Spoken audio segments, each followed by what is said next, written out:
Hello, my name is Jim. This is my podcast, The Bloody Vegans. You're very welcome to it. Each week, I'll be travelling ever deeper into the world of veganism, discovering along the way a multitude of viewpoints from the political and ethical to the practical.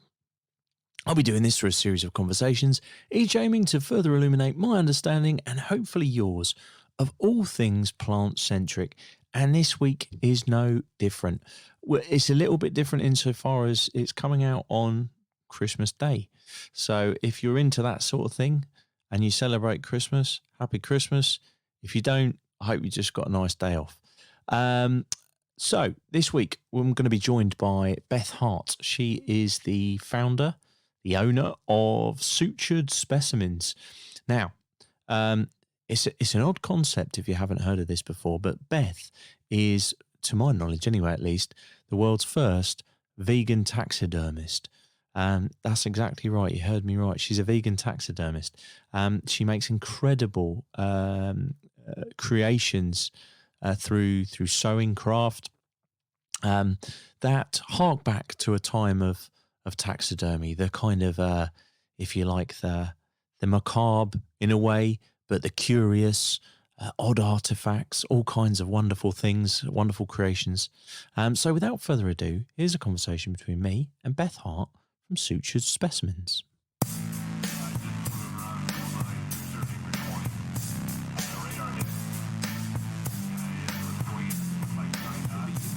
Just to get started with a little bit of your journey into the world of veganism, what's brought you to this point?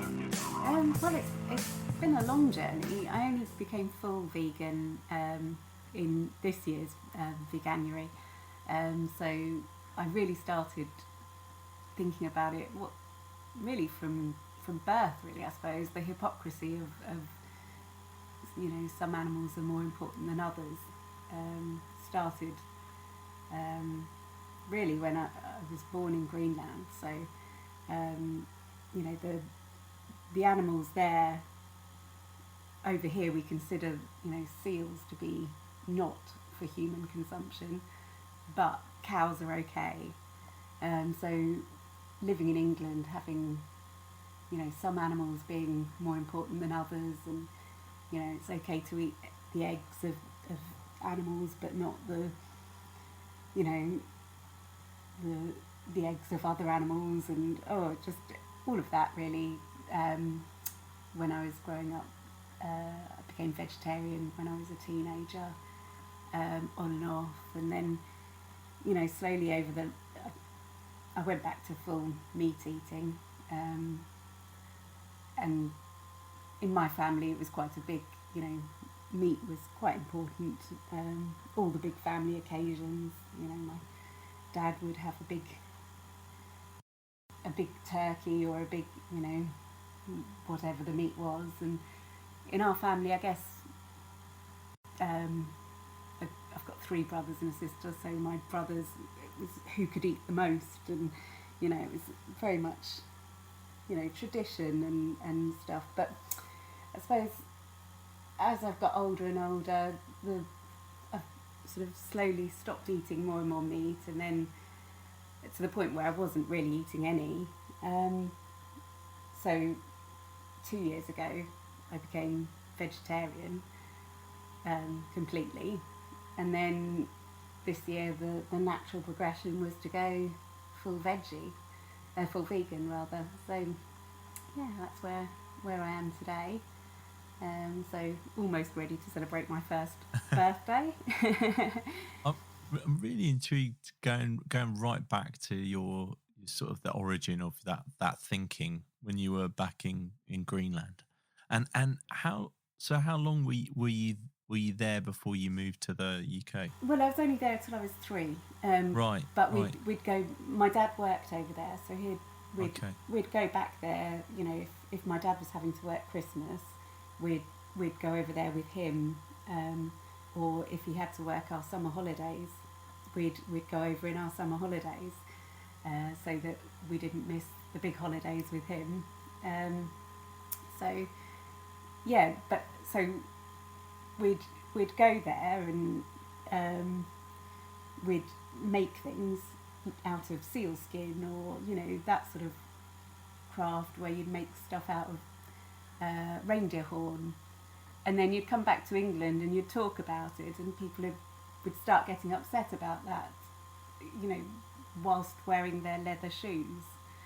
So that's that sort of hypocrisy I didn't really understand as a child, but I guess I saw it from the other side, and I'd eat anything, you know, seal or whale, and couldn't understand why somebody would eat cow but not seal.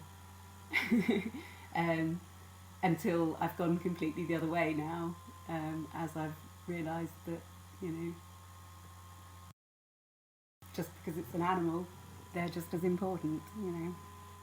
Well, I think you're absolutely right, and it's a fascinating route into the world of veganism. That kind of initial seed being sown way back then, from the point of view of, you know, there's almost it's almost more logical to have, you know, no particular discrimination. You see all animals as a resource. Yeah.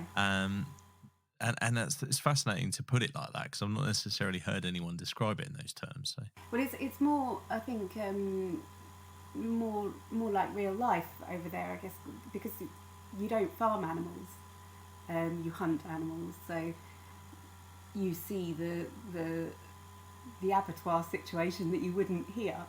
You know, there isn't any abattoirs. There's no butchery except what's done in front of you. You know, it's not hidden away, I guess. So it's a lot more real, and you know what you're eating. in a way, you know, and I appreciate these are sort of, you know, formative years, but as you reflect back, in a way, do you think that in cultures where, you know, animals aren't, like you say, farmed but are hunted, part of the sort of the ecosystem, if you like, humans are kind of almost part of that ecosystem as opposed to trying to rule it. Would you almost say that there's more of a respect, or at least a connection with what you're doing, you know, what the end product is? Absolutely. And you don't you respect your resources, I suppose, if you're treating animals as a resource, because if you haven't, I don't know how to put it, but I guess, so one of the things with banning seal fur, for example, the Greenlandics used to go out and kill a seal, and then they'd sell the fur to the Danes or to English, and eat the meat. As soon as we banned seal fur, the Greenlandics were then having to kill twice as much so that they could sell meat as well as eat meat. So where we think, you know, oh, we shouldn't have seal fur, obviously cow fur is okay for some strange reason. So it actually is detrimental, and what is the main problem is the mass hunting, and, you know, the big scale fishing and hunting, not the individual hunters. Makes perfect sense. It's almost like the disconnection between the sort of the natural world is a larger problem, if you like, than just the using animals as resources. Yeah. You know, they're kind of they're both hand in hand, obviously, and both problematic for us vegan obviously. folks, but almost, you know, one is completely out of step with the natural world. Absolutely, it's the whole, you know, by the time it's become packaged and breaded and packaged, and you can't even see what it is, you certainly don't know how it got there. So you don't associate it with the living animal anymore. Whereas somewhere that's a lot more raw, or you know, where there's hunters still going out to get the meat for the family, then you respect it and you know where it came from. Obviously, we don't need to do that anymore. Yeah. And in the fast forwarding back to where you're at now, has this kind of like journey of the last year been one where you've really kind of reflected back on all of those moments and the things that you've seen, and it's kind of a joining the dots, looking backwards almost moment for you? Absolutely, yeah. No, it's been a long process of becoming vegetarian to vegan, and sort of, and only been a year, but there's no way that I could consider going back now.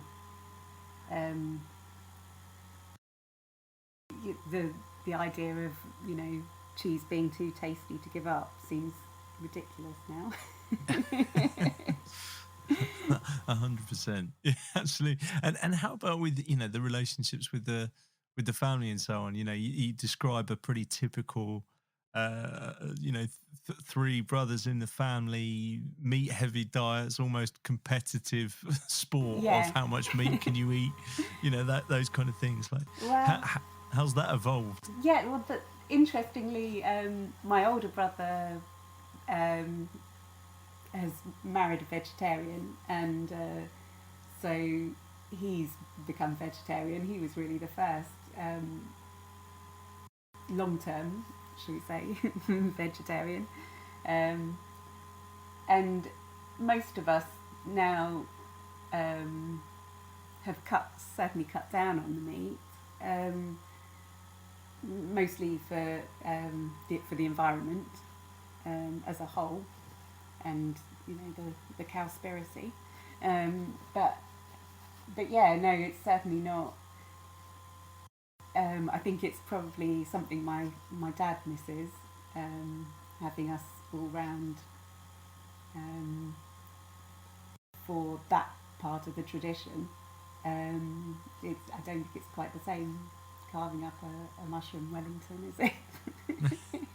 Well, it's interesting actually, isn't it, when you put it in those terms, because they are so, these kind of rituals are so intrinsic to our upbringings, our childhoods, our sort of family dynamic. So it's, whilst we may have, like talking about your experiences in Greenland, lost touch with our kind of natural world, if you like, our connection is sort of, as humans, is often rooted in that sharing of food, and particularly around things like a Sunday roast or whatever. So this time of year, I imagine, is always one where families always have a bit of a challenge, where they've got one of us sort of bloody vegans in their midst. Yeah. Yeah, my mum's never been a big meat eater though, so she's always been quite flexible with her cooking. So, but traditions are sort of hard to change. But when you look at what they're based on, I think that's probably something that mixes into my work, is the traditions, and having to change traditions to be vegan friendly. The historical artifacts and for example, a lot of the stuff in Greenland was, like I was saying, made out of animal parts, whether that's horn or fur or bone. So Yeah, I'd love to get into that, like the world of taxidermy. Like, when was there a passion or some sort of appreciation for it as some kind of art form, or where did it come from, this this interest in it, and then this flipping into the world of veganism, which I just think is an amazing idea. Well, my grandmother was a taxidermist, and my aunt is. But really, I'm very intrigued by, you know, curiosities and curiosity cabinets and you know, unusual things that people have collected in the past, and the idea of having to give all of that up in the same way as having to give up the traditional Christmas roast. There's always something you can replace it with and make new traditions.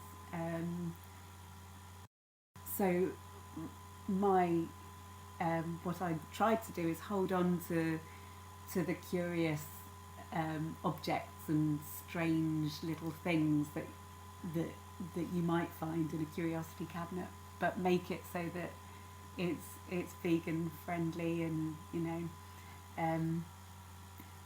yeah, I think just the strange objects that you'd want to find, but made for modern day living. And how about the sort of the skill set, the sewing of it? Because I suppose that, you know, like understandably, taxidermy is a very different skill Yeah. to what you do. But equally, you know, not an easy one to master. So, you know, where did that come from? Was that a separate sort of entity, and you all of this started to culminate? Yeah. So my mum taught us to sew when we were very young. I think I was using a sewing machine when I was sort of 6, I think 5 or 6. Me and my cousin were learning together. So sewing has been in my family, and yeah, just growing up sewing, making things. We'd always go out and see things, like we'd go to a craft fair or go to the shops, and we'd see something we'd want, and my mum would say, oh, we could make that. So then we'd go and buy the materials or find an old pair of curtains and then we'd go home and we'd cobble something together that wasn't anything like the original that we wanted. But as you get better and better at these things, they finally become more like you want. And I think that's how I make each of my objects. Is you start off looking at something and you make it, and it's not quite right, so you make it again, and each time you make it, it becomes closer to what you want, and then finally you get something that's close enough, that has the feel that you want. Yeah. So it's sort of a pattern cutting skill, I guess, that I've developed throughout the years from making all sorts of things. Yeah. So when did they sort of, the two worlds converge? You know, this love, passion, and skill for sewing and craft, and then the kind of like, I could turn this into into sort of vegan taxidermy, or these kind of creations. Yeah. And when did the two worlds collide? I wanted to make my one of my cousins a skull doorstop. He's a tattooist, and a skull doorstop was exactly what I wanted to make him. So with only a couple of hours to spare, I tried to make him a present, and it was so not the shape of a skull that I couldn't give it to him. So then I tried again, and I tried again, and then I had something that was vaguely skull shaped. So I was doing a pop-up shop, and at the time I was making hats and little fascinators. So I put some of these skulls in this pop-up shop. I think it was a Christmas pop-up shop, and they all sold. And then after a few months, I was invited into to do an exhibition, and I thought, oh, I'll make more skulls, but I'll make a better pattern. So I made a better pattern and decorated them all with words that people used to describe people in the olden days, like words like taxidermalian and dandyprat was another word, and all these old-fashioned words. And then I decorated all these skulls in different ways depending on the word. And then somebody said, "Oh, would you be able to make a vertebrae to go with the skulls?" And then from then on, I started making animal skulls, and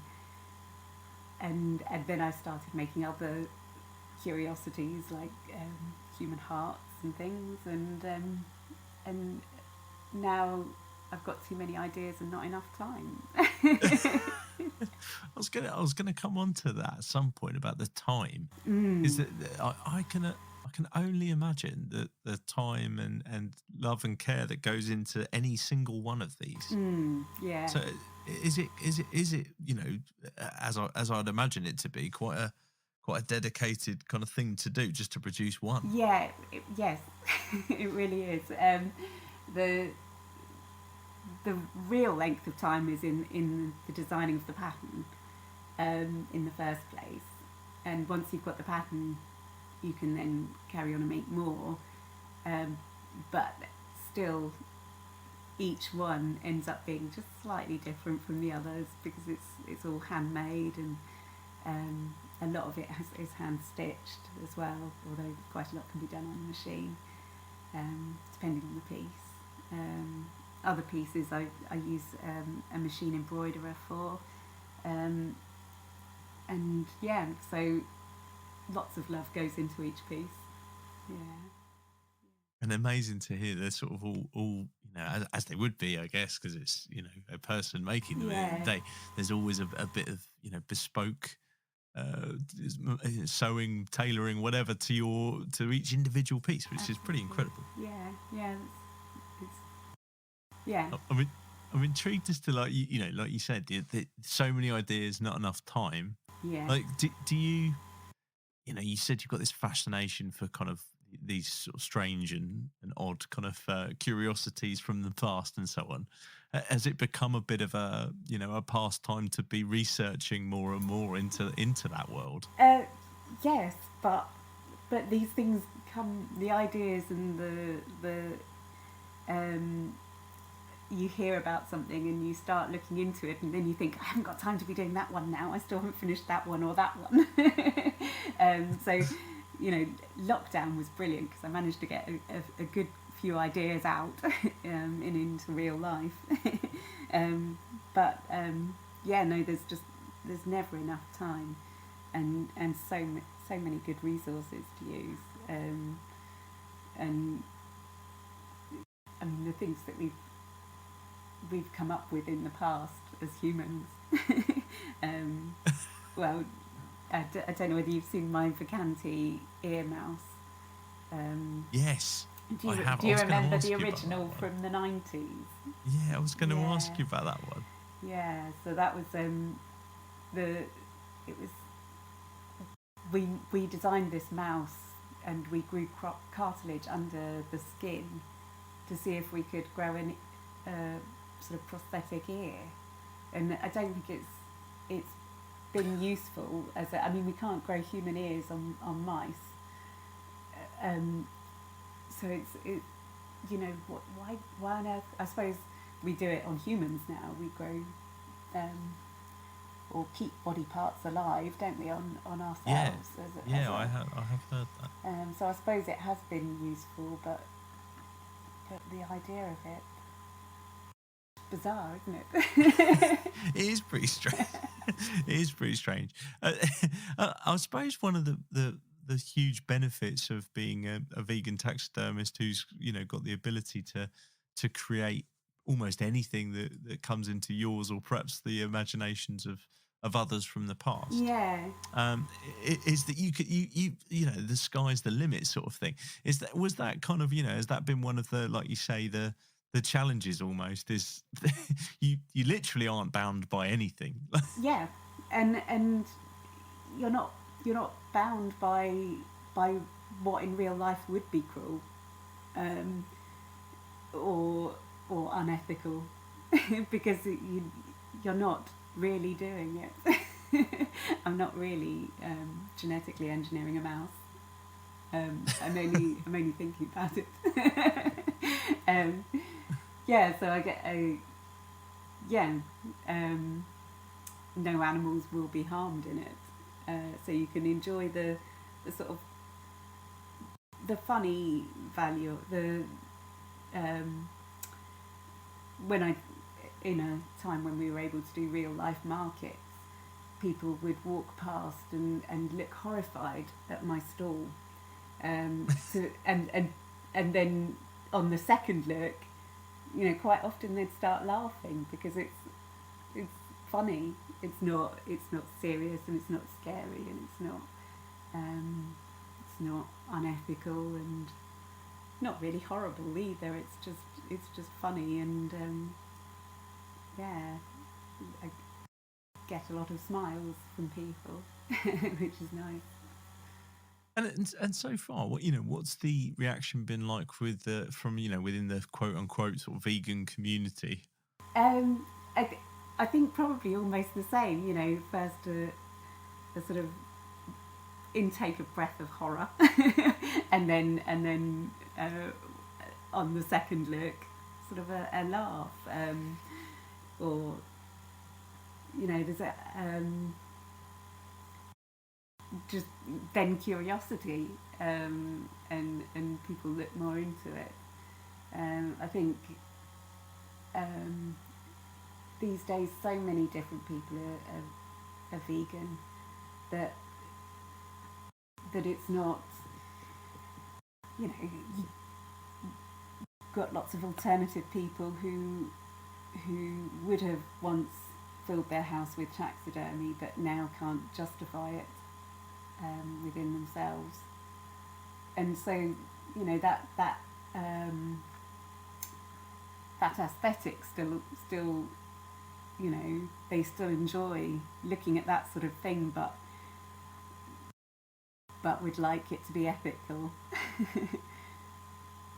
So yeah, different reactions, but I haven't had any truly horrified people yet.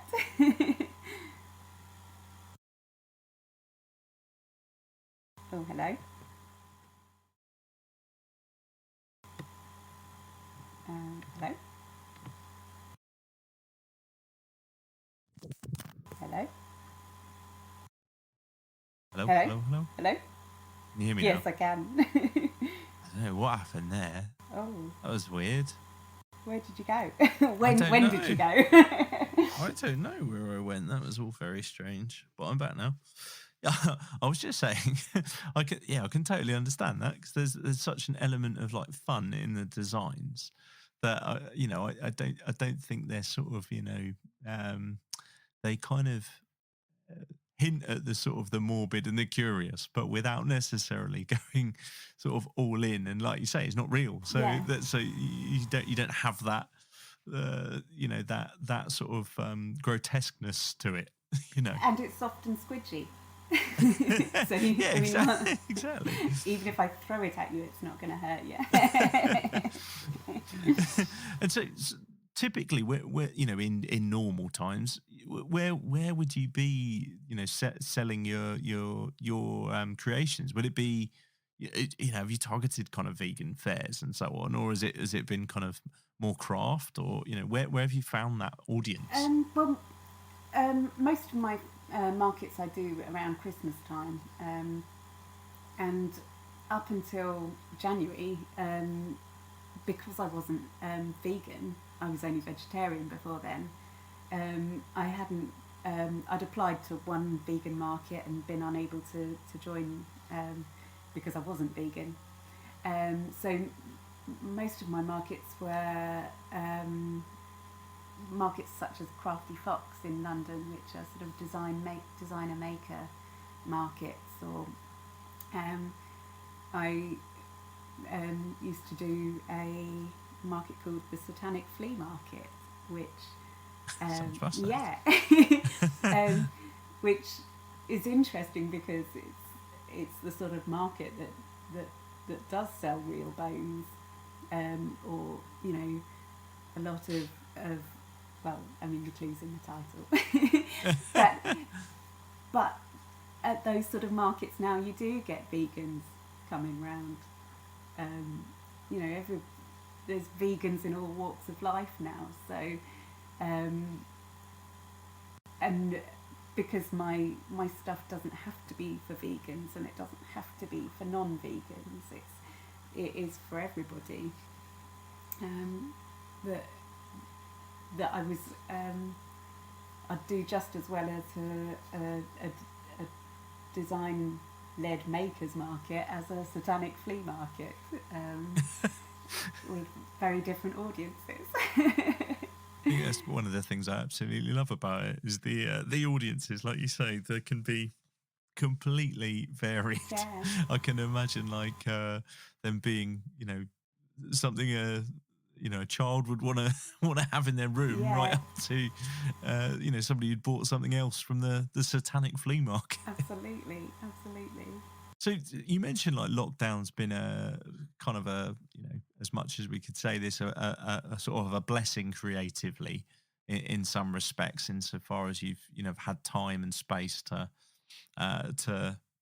think and create and come up with new things and so on. But from what I've seen on your sort of your social media presence, you've been pretty busy in supporting elsewhere with your sort of sewing talent. It'd be interesting to hear a little bit about the story and how you got into that kind of stuff.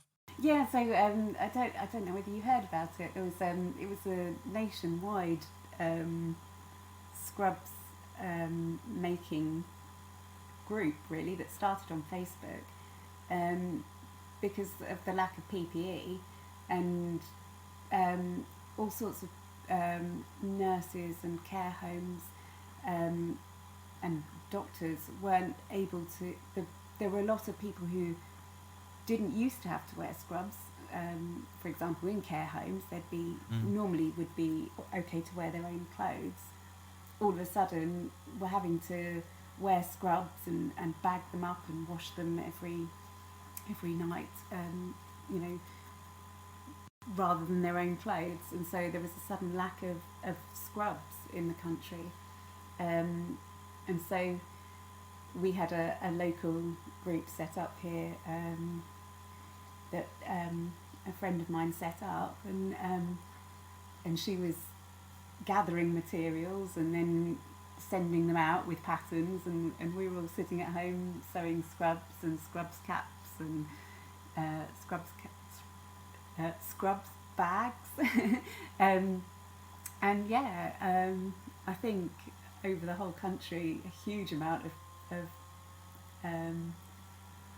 seamstresses came out of retirement, if you like, just to get enough PPE made. Yeah.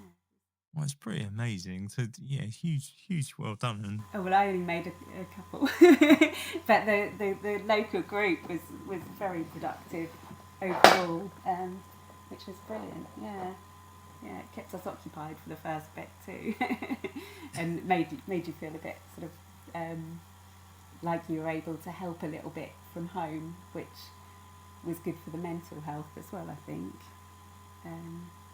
Yeah. 100%. I was going to ask you about that, sort of the skill set of sewing, and this kind of almost, I suppose it in a way it feels like to me as an outsider, you hopefully you'll correct me, but feels like there's a sort of a, if not a lost, a slightly dying or diminishing art, in younger generations and so on. Do you see that, or do you think is there actually a pretty thriving community of people, sewing, crafting to this level? I think we're just about to get a resurgence in that, mostly because of fast fashion. That's something else I'm working in, is fast fashion activism locally. we have a project called the Address Project, which talks about how women are affected more than most within the fast fashion industry, and how bad it is for the environment. And so the project was devised before lockdown, and generally it's we wanted to do lots of workshops to get people learning how to remake clothes or just repair clothes, and we've moved a lot of that to online, but certain things we haven't been able to do. Like, I think we'd have liked to have done some sewing machine workshops and things like that. Certainly I would have liked to have done that, but we're going to hopefully get that going again after lockdown, because the lost art of being able to repair your clothing means you go out and buy some more clothing that's been badly made and the buttons will fall off, and you won't be able to repair that either. So yeah, I think we have gone through a time where it has been a lost art, but I see it coming through as a new thing for young people to be doing, so they don't get lost in all the fast fashion. I think that's huge, actually. And as you go down the sort of the learning journey of veganism, it often takes you down the road of the environmental impacts, the human impacts on others, the sort of intersectional kind of causes that veganism touches, and certainly, like you say, fast fashion has many victims along the way. So yeah, I think it's an incredible cause that you're getting stuck into with that, and I just hope that sort of post lockdown you can capitalise on people being able to get back together and perhaps learn this skill. Yeah, I mean it's always going to be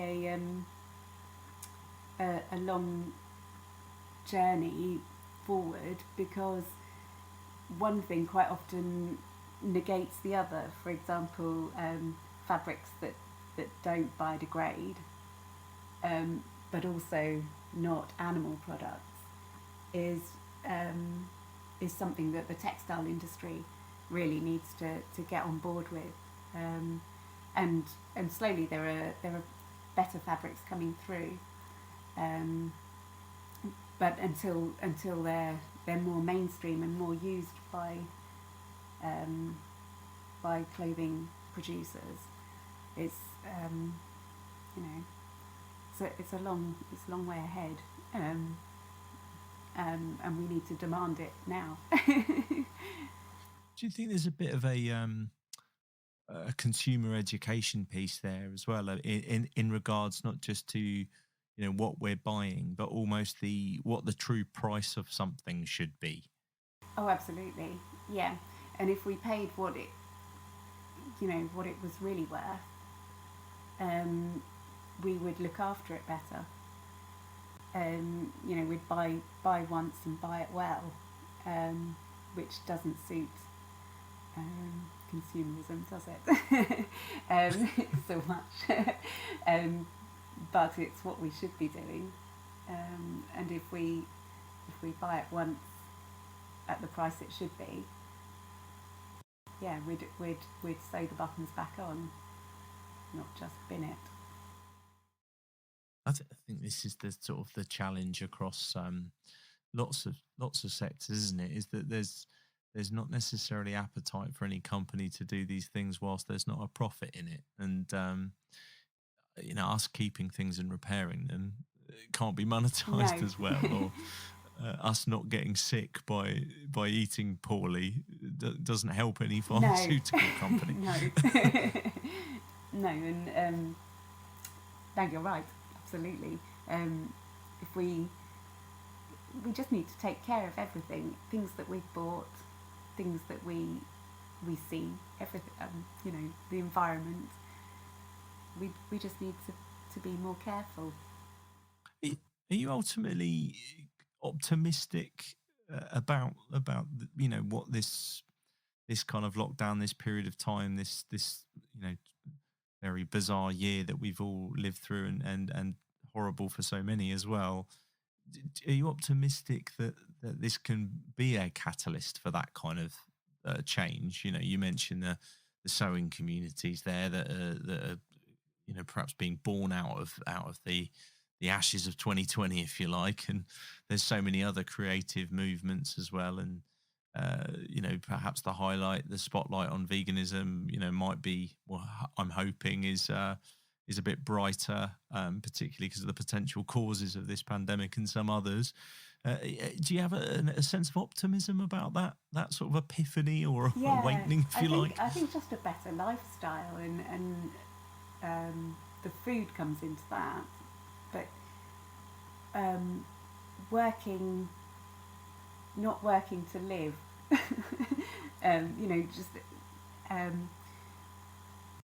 everybody cutting their work hours down a bit and spending a bit more time going out into the world and breathing the air, rather than work home. I think that's another thing that will change as people realise what's important. I think this Christmas we're all realising that perhaps the things that we were buying weren't the important thing about Christmas, as we can or can't see family members. We're all going to, I'm very optimistic. And I think I'm very optimistic for the world transitioning to veganism generally. I think in the future we'll view eating meat like we would smoking. Me and my partner always say this, that one day, our grandkids will probably look at somebody in a restaurant and point at them and say, look, they're eating meat, like you would have somebody smoking. Why are they doing that? It's I think I'm very optimistic. We've got a long way to go, but I'm very optimistic. Yeah, I'm with you on that. I think there is I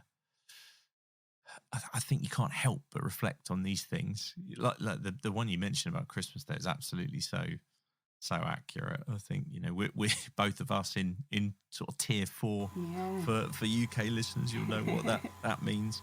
And that definitely puts into sharp focus, doesn't it? What Christmas is about, as a time spent with others. So I think you're spot on, and certainly personally, the time spent with families definitely made me reevaluate lots of things in my life. I'm not in any race to get back to sitting on trains for hours on end as part of a commute. No. So I'm with you. It'd be good to sort of, as we're approaching time now, but I just definitely want to get into like some of your favorite creations to date, some of the most technically challenging. Which are the ones that you've really enjoyed making but have posed a bit of a technical challenge for you? I think probably just if I had to choose one, it would be the human skull, just because that's been with me since the beginning. It's been through so many variations. I think the thing with human skulls is getting the hollowness of behind the eyes and the sort of the empty spaces of these of my pieces. It technically is a huge challenge, and also trying to get details without them looking goofy. It would be very easy to make sort of cartoon like pieces, when I really want to get across the sort of the ins and the outs and the negative spaces are just as important as the you know the shape. So that one's been through maybe 4 or 5 variations on it, and so looking back at photos, I can track its history from the beginning. So for me, that piece is my most important. For strangeness, probably my lotus foot, which is a recreation of a lady's foot that's been through foot binding. So looking into the historical pictures of that, as something else we did to people, which was harmful. We thought it was beautiful, in the same way as corsetry and other strange things that we conform our body to. You've definitely done some very odd things. Yeah, and that intrigued me, and I'm still hopeful I'm going to make an embroidered X-ray of a lotus foot. So that might be next, maybe in January. We'll look out for that. Yeah, well, it was going to be first, but then I was too keen to make it in real life. Yeah. Very cool. Yeah. I think. Very cool. So, where would folks go to find out a little bit more about you? Maybe pick up one of your incredible creations. In real life, at the moment, it's a bit limited, but I'm online as Sutured Specimens. That's Instagram and Facebook, or my website, which links to all of it, which is www.suturedspecimens.co.uk. I sell mostly on Etsy. I'm about to start selling on a new website which is run by the same people who do the Satanic Flea Market.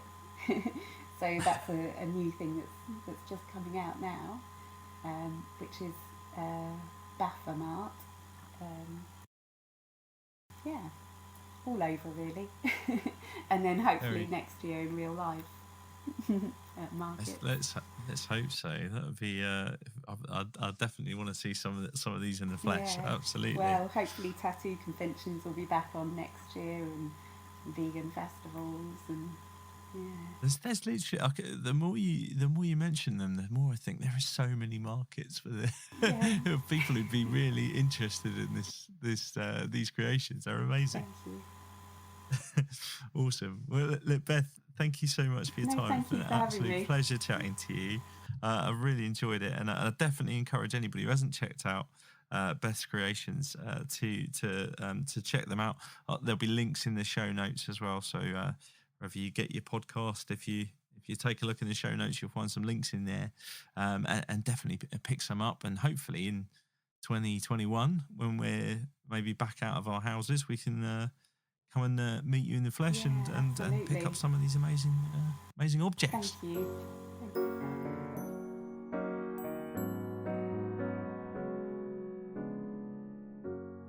Have yourself a merry vegan Christmas. Let your heart be light. From now on, all animals will be alright.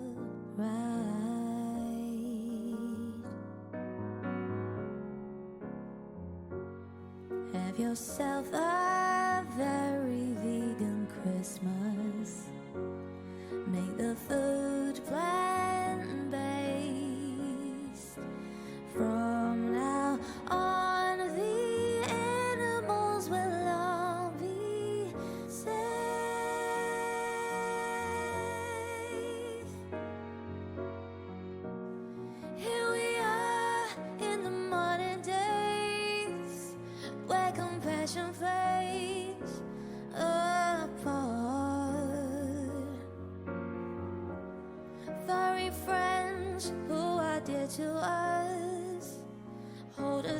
special place in our hearts.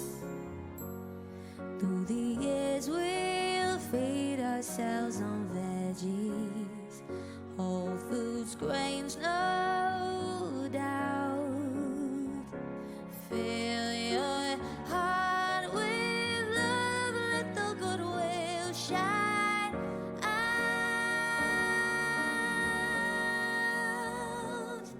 and have yourself a merry vegan Christmas now.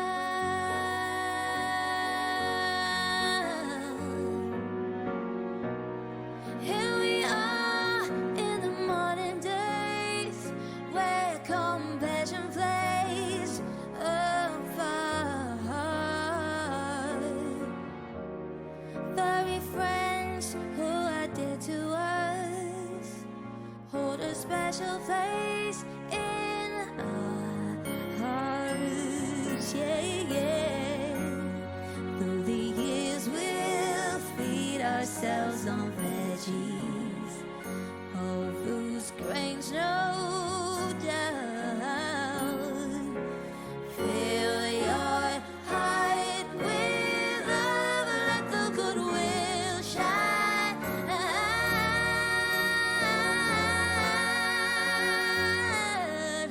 and have yourself a merry vegan Christmas now.